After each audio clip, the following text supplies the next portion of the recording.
മിണ്ടാണ്ടിരുന്ന ചേച്ചി. നമ്മുടെ കഷ്ടപ്പാട് കണ്ട് ദൈവം തന്നതാ. അയ്യോ കണ്ടിട്ട് പാവം തോന്നുന്നുണ്ട് ആള്. ഒന്ന് ചുമ്മാ ഇരി ചേച്ചി. അയ്യോ ആള് വരണ്ടല്ലോ, ഒളിപ്പിച്ചേക്കാം. മിണ്ടാണ്ടിരുന്നോണം കേട്ടാ. ചേച്ചി ഇവിടെ വല്ല ബാഗും വീണെടുക്കുന്നത് കണ്ടോ? ഇല്ല, ഞങ്ങള് കണ്ടില്ല. കണ്ടില്ല?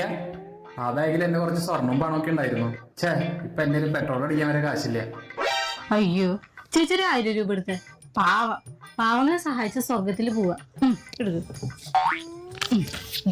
1000 രൂപയുണ്ട്, എപ്പോഴെങ്കിലും തന്നാ മതി. താങ്ക്സ് ചേച്ചി.